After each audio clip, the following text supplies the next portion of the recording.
Hello, everybody. Happy Friday. I thought I would just come share a couple of thoughts with you and a couple of updates about some things going on. As many of you may know, this past Sunday was supposed to be our confirmation Sunday. And so I've been a little bit sad about the fact that our confirmands didn't get to have their confirmation Sunday on the date that it's been scheduled for almost a year now. And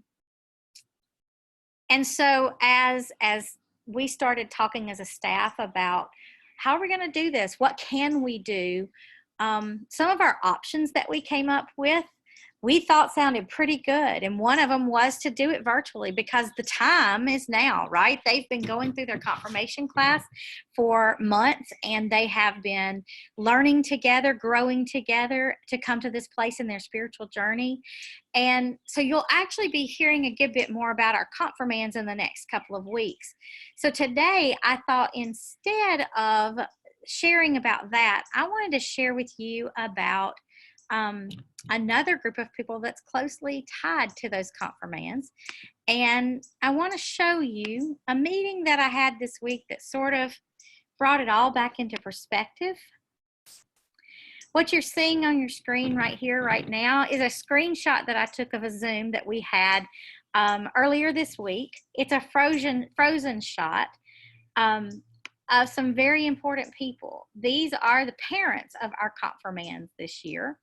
And we had a Zoom on Tuesday night to kind of present some options to them of how we might go ahead with confirmation even while we're not back together, because in our society, right, we've gotten very used to finding a way to make things happen when we want them to happen.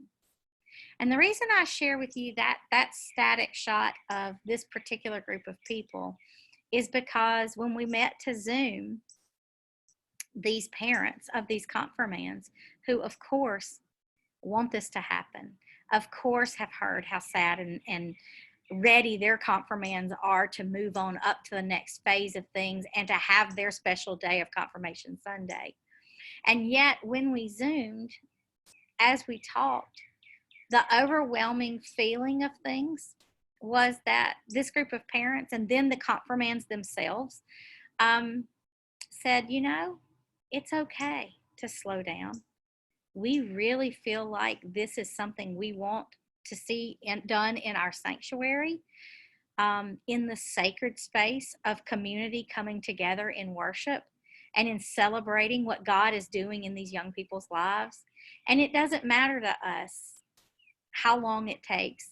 We'd really like to have the community together to experience Confirmation Sunday.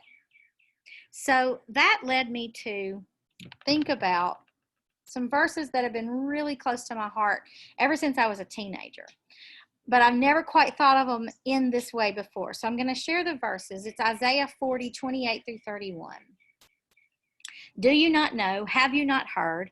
The Lord is the everlasting God, the creator of the ends of the earth.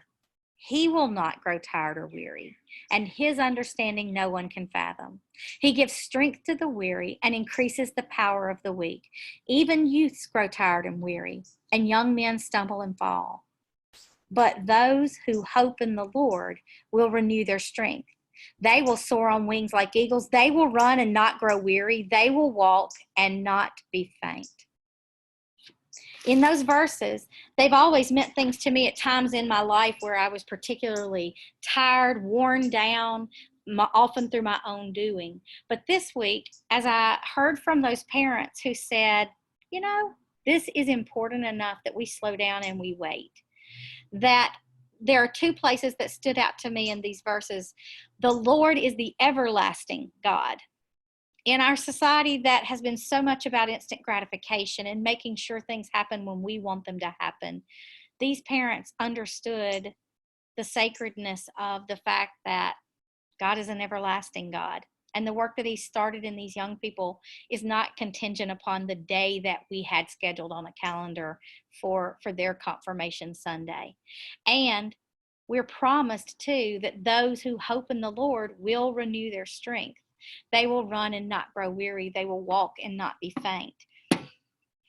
So we've had a promise from God here that I think these parents brought back into focus for me and for others this week, and that is that He is everlasting. It will be in His time, and that He's good and faithful. There will be a time for this. When we can all be back in community together. So I hope this lifts your heart and gives you a little bit of renewed oomph and inspiration, brought to you by some of our parents and our confirmands. And we'll be talking a lot more about what's going to happen with confirmation in the next couple of weeks. Hope you have a wonderful weekend, and we'll see you virtually Sunday.